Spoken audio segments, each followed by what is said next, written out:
桂英来我们天波府，这是上天的安排啊。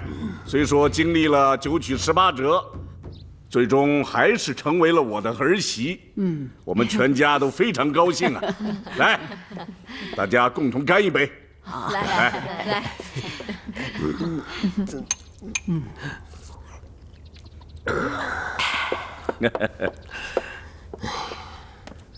穆老兄因何大汗淋漓呀？在老太君面前不免有些慌张。不必了，随意啊。谢谢老太君。这个他们俩的婚事给老太君和元帅惹了不少麻烦，我沐雨在这儿给你们赔罪。我也随我爹喝一个。哎，穆老将军可不能这么说呀！这桂英嫁给宗保，是宗保的福分呢。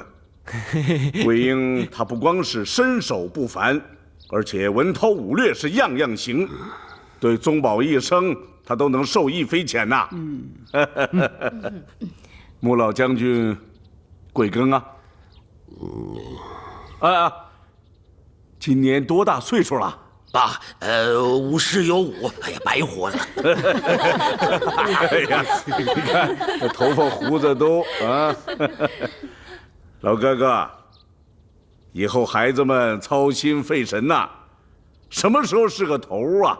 依我之见，不如你也搬到我们天波府来，这样就免得桂英和宗保时常挂念你。哎。若真的嫌不方便，那延昭愿在汴梁城里亲自给你选一块风水宝地建宅，以后桂英、宗保他们也好照应你啊。感谢。不过俗话说得好，一方水土养一方人。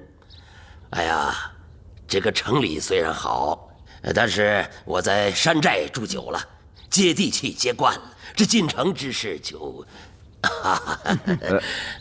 再说，我虽然活得颓废，但是我那些乡农老兵还得靠我统领，所以进城之事，暂作罢了啊。不过，这个杨元帅的美意，我是要感谢的。来，我敬你一杯，请。爹，干了。好。干！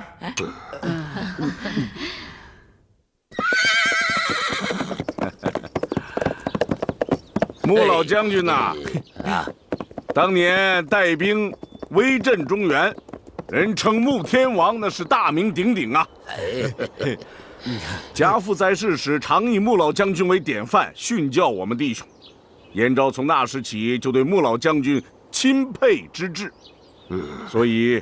延昭一向练兵从严，可这俗话说，当局者迷。我的兵士虽然骁勇，可尚有不足。穆老将军是旁观者，今天前来，延昭务请指点一二啊！哎呦，这哪里敢哪里敢！哎呀，杨元帅带兵素来那是有方法呀！哎呀，训练出来的士兵。那可是个个彪悍骁勇啊！你看看，从那2个冒着火的眼珠子里，你就能看出来，是吧？如果说有点滴不足的话，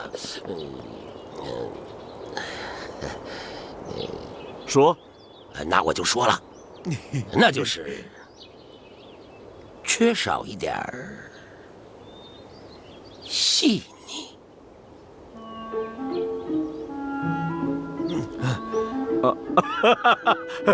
是，穆老将军所言极是。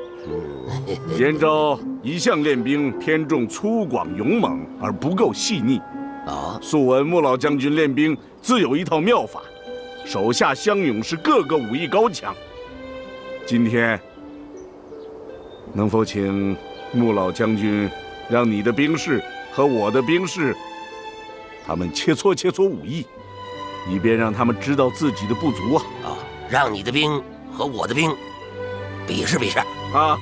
嗨，我的兵士，他们夜郎自大惯了，尚不知天外有天，山外有山。穆老将军今天得好好教训教训他们，让他们长个记性啊，一决雌雄。哎呦，老太君，这一决雌雄，木雨哪敢呐？一决雌雄啊，那就是公母啊！好，好，那好，那就恭敬不如从命，让他们一决雌雄。好，胡瓜在。是，下去。是，你跟他们比划比划啊！去吧。哎，你看着，开始吧。开始。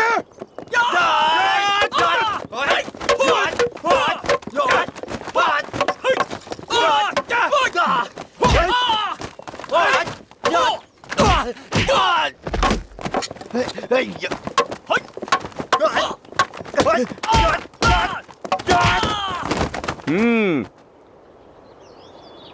哎呦我这！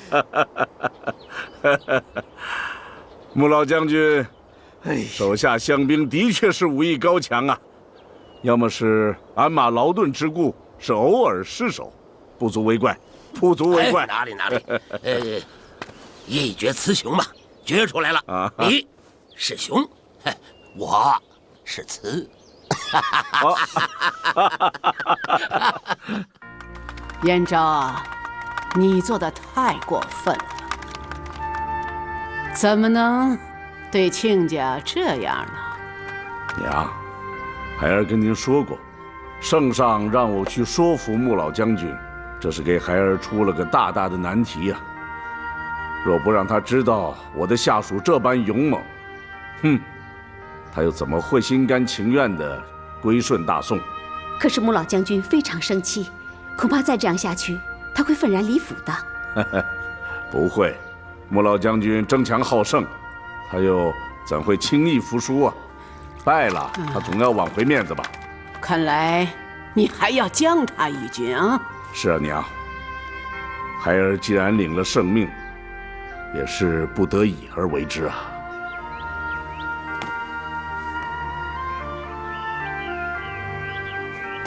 那个爹，您别生气，我爹就是喜欢看士兵比武，他不是故意让您丢丑的，不是吗？哼！松宝啊，哎，你爹呀，打从根上就没谱什么好曲儿。爹，爹，您误会了。什么呀？你傻呀你？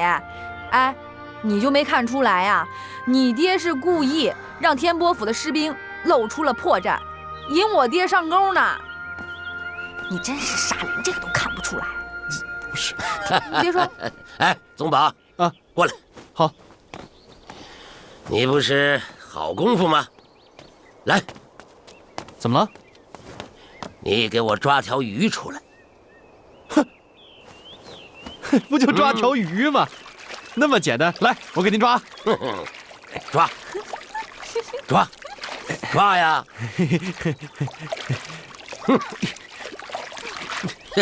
宗宝啊，听说过这么句话吗？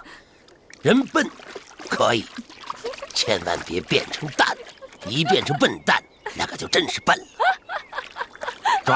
抓！我能抓着，您给我点时间。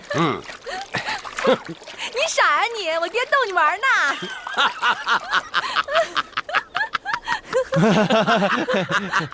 咦，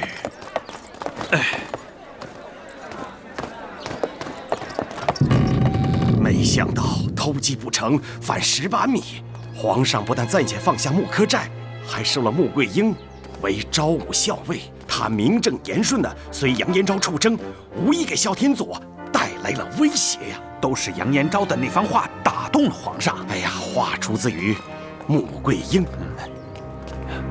小点声。话出自于穆桂英的嘴，她编的太圆滑了嘛！让一个娘们儿牵着一帮男人，这朝廷上就没有男人了吗？哎，你我不是男人吗？嗨，我说的是那个昏君，那帮佞臣。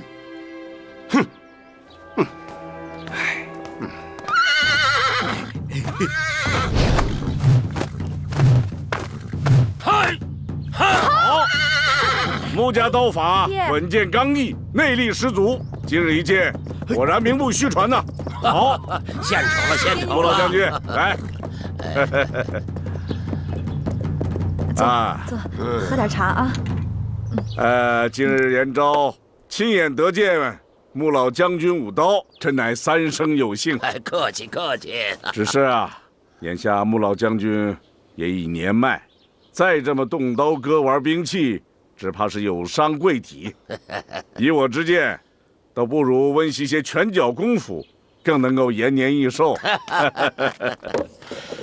杨元帅这个不过是想说服老夫归顺大宋，你就直说吧，何苦这么绕来绕去的？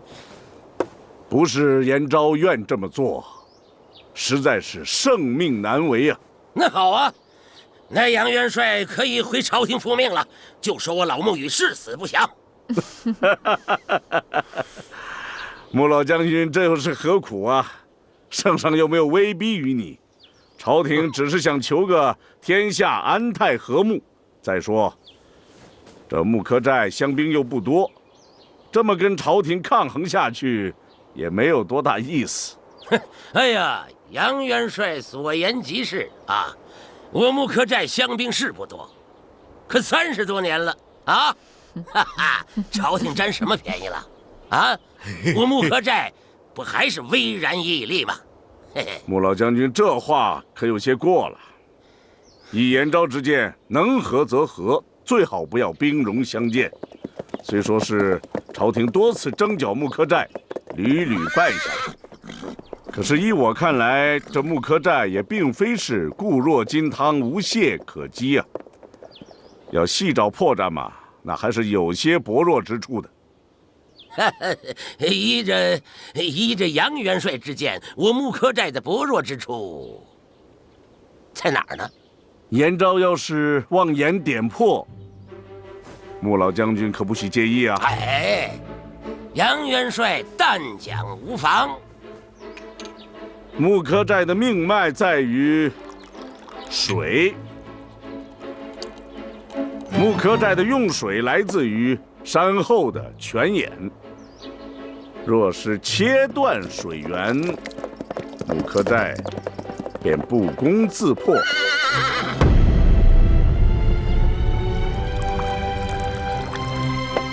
桂英，哎，上次你擒爹于马上，是不是真的以为爹就是徒有虚名啊？啊，也许吧。哈哈。嗯，好。宗保啊，取桂英的兵刃来。爹。啊，是，儿媳呢，愿陪爹爹玩玩。嗯，好。小姐，请爹爹赐教。莫急，杨元帅。哎呀，儿媳与老公公兵戎相见，哎呀，这个要不我们老兄弟俩比划比划啊？好啊，那恭敬不如从命，请。爹，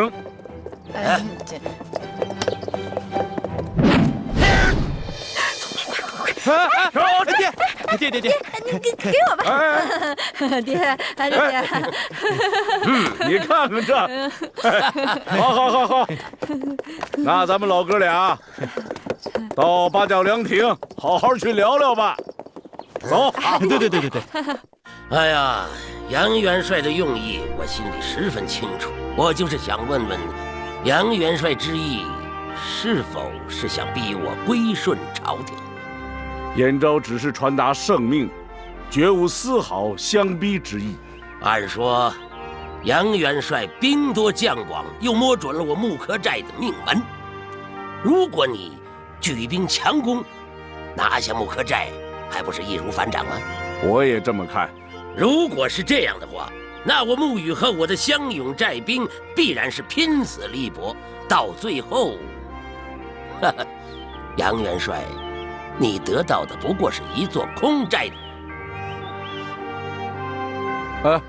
不，延昭不能那么做。你我都是儿女亲家了，我劝老将军，只是为了向朝廷复命。哦，那好啊，那元帅即可向朝廷复命了。我穆羽，一不顺，二不祥。哎呀，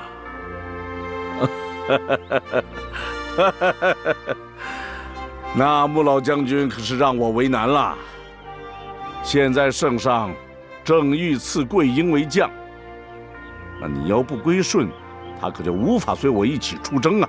爹，宗保去我一定要去的。你看看，可是圣上不同意，父帅也无可奈何呀。圣上为什么要如此为难岳父和桂英啊？糊涂的东西，怎么能这么问呢？你们两个成了亲，这事情已经摆到桌面上了。再说满朝文武大臣都在纷纷议论，圣上他是无可奈何呀。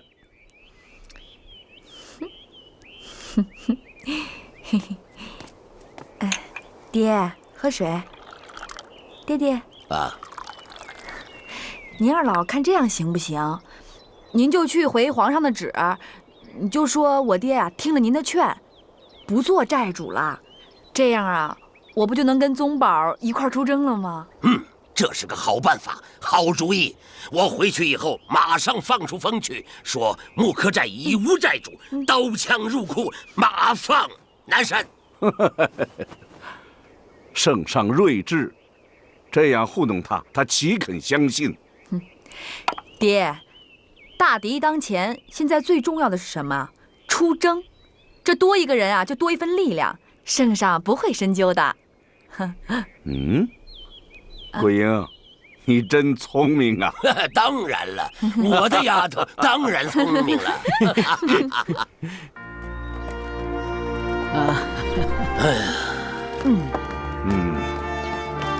好，杨元帅啊，佘老太君有不？好，一路平安。哎，这次延昭有言语不当之处，还望老哥哥见谅啊！是啊，杨元帅说话直来直去，这样更贴心嘛。是。穆老将军，你放心，桂英受将和木柯寨之事，本帅自会向圣上禀明。有劳杨元帅。桂英，好好孝敬公婆，多听老太君教诲啊。行，爹您就放心吧啊，你好好的。好，告辞。保重。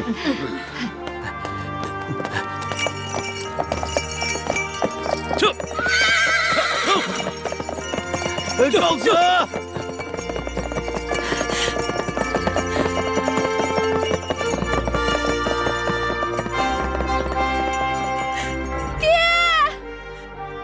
您保重身体。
再睡会儿吧。不能再睡了啊！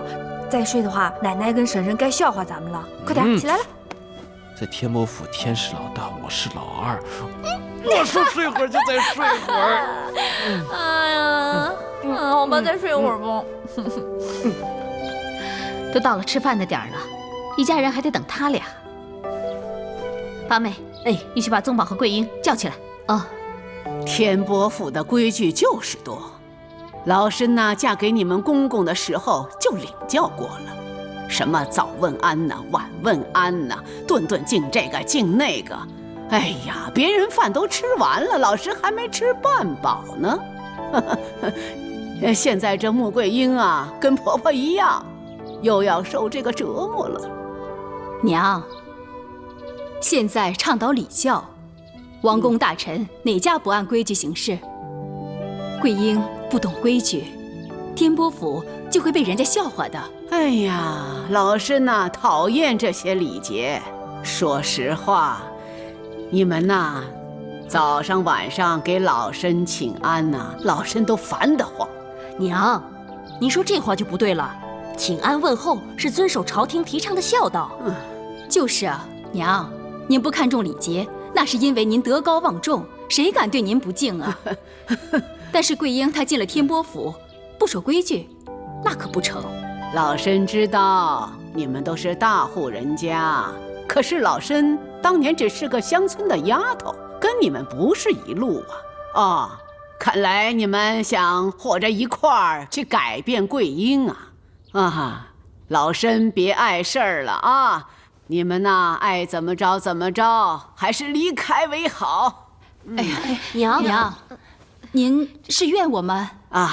不怨。现在朝廷上提倡繁文缛节，老身顶风而上，也就有败坏朝纲之嫌呐！啊，娘，喊你。石头剪刀布，石头剪刀布，石头剪刀布，石头剪子不行，有问题。有什么问题啊？你每次出的都比我慢。得了吧，你玩不过就玩不过吧，还耍赖！我告诉你们，你知道为什么老赢吗？我根本不是看你拳出的，我是看你的眼神儿。我一看你的眼神，我就知道你想出什么。我想赢就赢，想输就输，你信不信？不可能！不信？我要赢！让你赢啊！来，剪刀石头，石头布，哈哈，赢喽！耍赖你！哎，不玩了，不玩了，玩拍手，再来。玩拍手，拍手不玩，这拍手是小孩玩的，不玩，咱还是剪刀石头布啊！我就玩拍手。那拍吧。哎，打着了！爸比准备好的，再来。这个不算，我得喊开始。你是主动，先得由我来喊开始，哪有你喊开始的呀？来，该我了。开始呢。该我了。哎。有，不玩了。你怎么又耍赖呀？你太狠了，我不玩了。不玩我罚你。你怎么胆儿那么小呀？就你这样的，怎么上阵杀敌呀？玩不玩？我不玩。那我罚你啊。罚什么？你趴下。干嘛呀？他想让我当马骑呀。哎，哪有女的骑丈夫的？怎么没有啊？我就要骑。不玩，不。你趴不趴？1、2、3、4。你不像个女人，你不像个女人。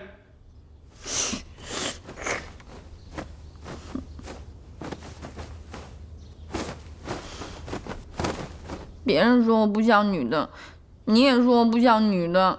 你说你要像个女的，你能一下把我给摁地上吗？哪有一下把你摁到地上呀？我不是顺着你的势把你弄下去了吗？中，哪那么大劲儿啊？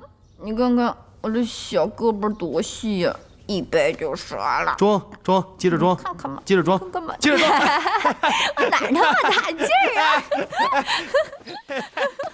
哎呀！谁？都什么时候了，还不起床？哦，什么事儿啊？还不快去给你奶奶、婶娘还有姑姑们请安！哦，行。哎，你看你还打我，我说你不像个女的吧？啊，就来啊！哎，那是我的衣服啊！哎呦，快！桂英，咱们是将帅之家，一言一行都要合乎规矩。是。你刚来，很多事情都不知晓，娘不怪你。哎，不，娘现在跟你说，你必须照办。是。先说说请安，咱们天波府不是1天3跪6拜，1天3次请安。娘只要求你每天早上、晚上到奶奶、婶娘、姑姑的房间去问候一下。这一圈下来，1个时辰都过去了，什么事儿都耽误了。耽误了也得问候，谁让咱们是将帅之家呢？好了，桂英，现在你去给婶娘、姑姑们请安吧。是。大娘好，好，三娘好，哎，小姑好，娘好，那个七娘好。行了，咱们也去吃饭吧。是。娘请，大娘请。哎，走。宗宝，你给我停一下。宗宝，你不能唬媳妇儿，她在山村野惯了，不懂高下贵贱。按他的性子来，以后准对你指手画脚。才不会呢。桂英可温柔了，还温柔？他把降楼木都演到天波府了，在戏台上把你当马骑。你说，天底下哪个姑娘敢如此胆大妄为？那是过去的事儿，现在不会。江山易改，本性难移。你现在不改他的性子，以后不把天波府折腾得天翻地覆啊！姑姑，您多心了。哎，我多心？他把你爹擒在马上，又捶脑袋又打屁股，还把大腿压在脖子上，哪个姑娘敢这么做？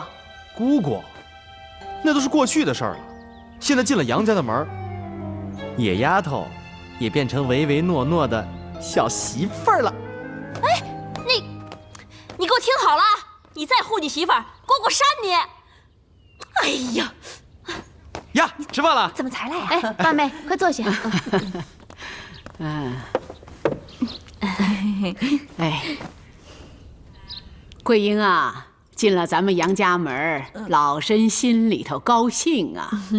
你这一举一动啊，真像年轻时候的我。哎呀，这些婶娘们呐，都把宗宝当做自己的亲生儿子一样，自然呢，也就把你当做儿媳了。你看，有这么多的婆婆疼你，哈哈，这是你的福气呀。哎，他们说的多了，你可能受不了，不过尝了，你就习惯了。桂英都知道了，您就放心吧。那就吃饭。哎，吃饭，吃饭，吃饭啊！来，想吃什么就吃啊，多吃点。啊，来吃这个。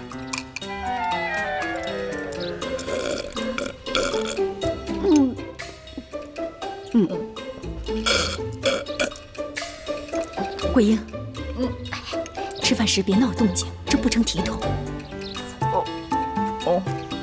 这桂英不是刚来吗？天波府的家规呀，时间长了你就熟悉了。慢慢吃啊。哎，时间越长就越不好改，还是尽早纠正为好。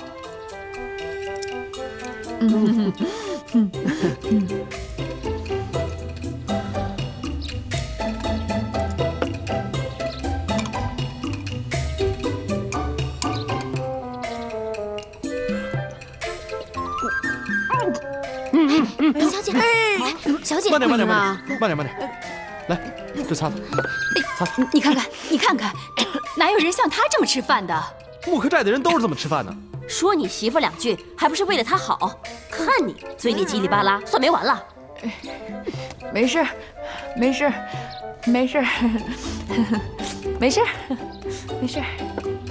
我自个儿来吧啊，没事，奶奶你们吃吧，我没。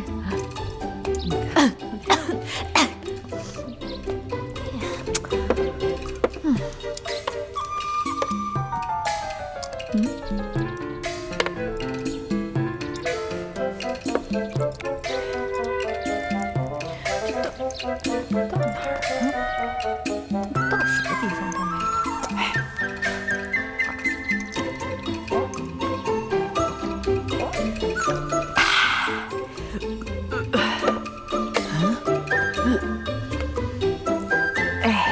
这才差不多。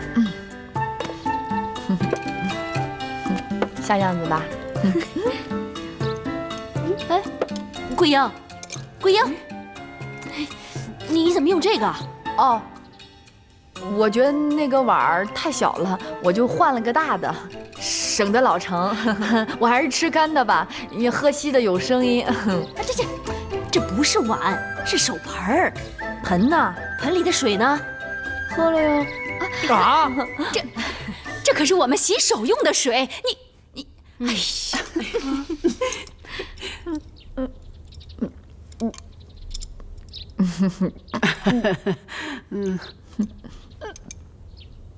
呀！哎，小姐，小姐，你看。天哪，你看，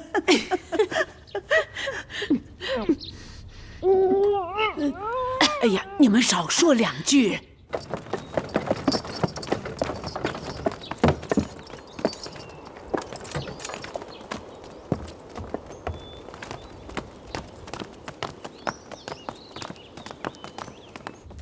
桂英，没事吧？没事没事。拿走拿走。没事吧？没事儿，就是拉嗓子。桂英，我们知道你饭量大，可是你这饭量再大，也不能端个盆狼吞虎咽的在那儿吃啊！这让外人看见，这岂不成了笑柄？碗小，吃不饱，吃不饱就多盛几碗。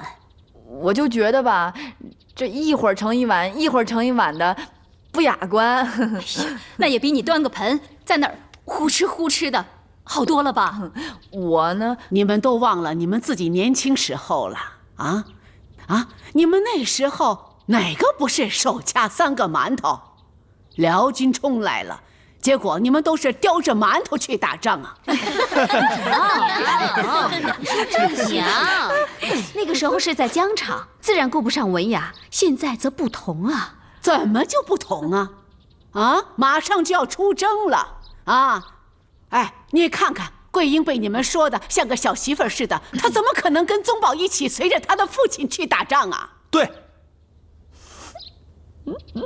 少说两句，吃饭。来吃饭。优雅是从小养成的，初学乍练，自然脱不了村姑习俗。公主，快请坐。我要挨奶奶坐。好，坐奶奶这儿来。哎，来，坐这儿，公主。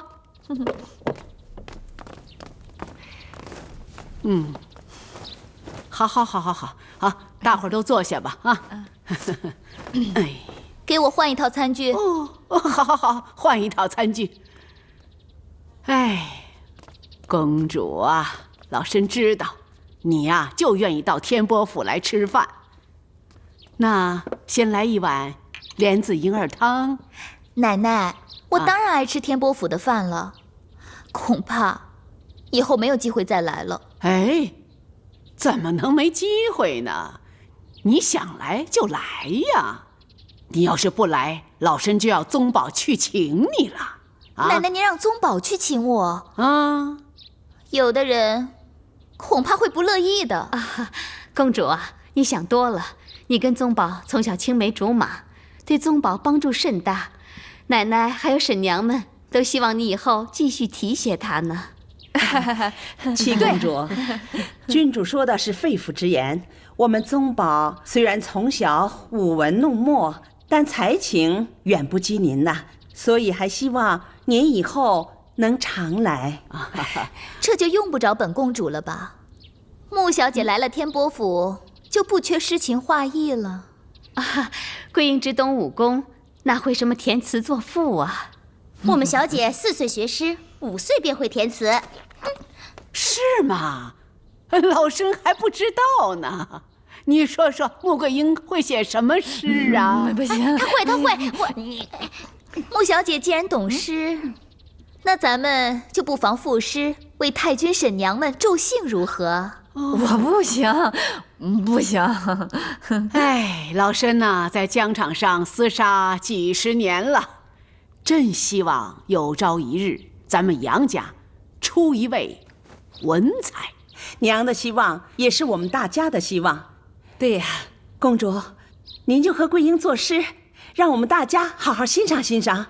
好。我听你的侍女说你懂诗，不管你会不会，咱们对个对子如何？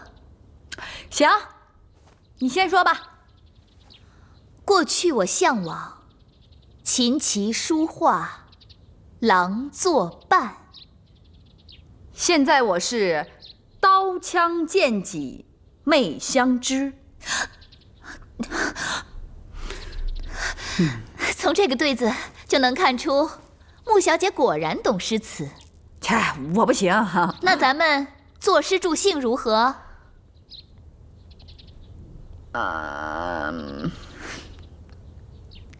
青梅竹马，心相印。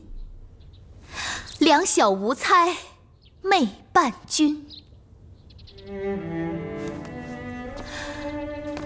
雁去花落十几载，烛红头盖是新人。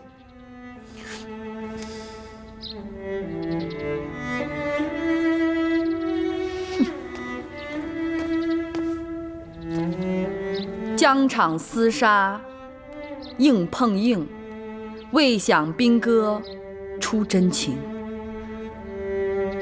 方知路险欲退却，无奈情丝牵心境。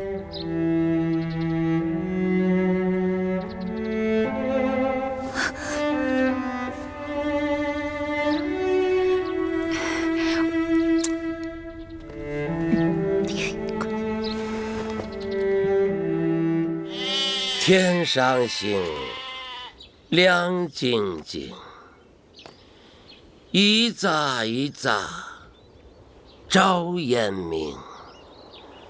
唉，哇，那不是星星，那是我闺女的眼睛。东边呀下雨呀，西边明，树叶不动，那是不刮风啊。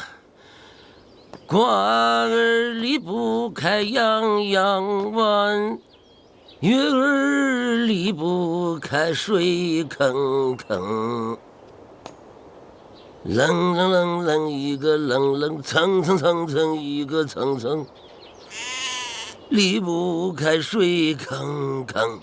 哎呀，出征前呐，奶奶再唠叨唠叨啊。哎，娘，坐。哎呀，走远了，就不知道什么时候回来了。这都说有了媳妇儿忘了娘，可咱宗保啊，他不但不忘娘，更不会忘了奶奶啊！我哪敢把你们给忘了呀？我算是知道了，孙儿就算走到天涯海角，也逃不出奶奶的手掌心儿。哎呀，桂英啊，你进了咱天波府啊，别提奶奶多高兴了。你知道为什么吗？咱俩对路子呀。我跟奶奶呀，我们俩是一路货色。咱仨都是一路货色。说的真对呀！哎呀，跟孙媳妇儿在一块儿，老身是越活越年轻，越活越有劲儿了。哎，奶奶啊，我听宗保跟我说，当年你把我爷爷俘获下马，用刀逼他成的亲。是奶奶俘获了你爷爷，不过不是用刀逼着他的，是他不打自招了。他看上奶奶了，所以啊，他到山寨里头，来求亲的。看，你爷爷就比你强。你看跟我成个亲吧，还用刀逼你不成啊？我爷爷是我爷爷，我是我。桂英，和奶奶说话要有分寸。什么分寸不分寸的？有话直说，就是好的。桂英啊，奶奶知道你到了天波府啊，有很多不习惯之处。其实还好了，就是那个吃饭的碗有点小。我们山寨啊，喂鸟喂鸡的碗都比它大。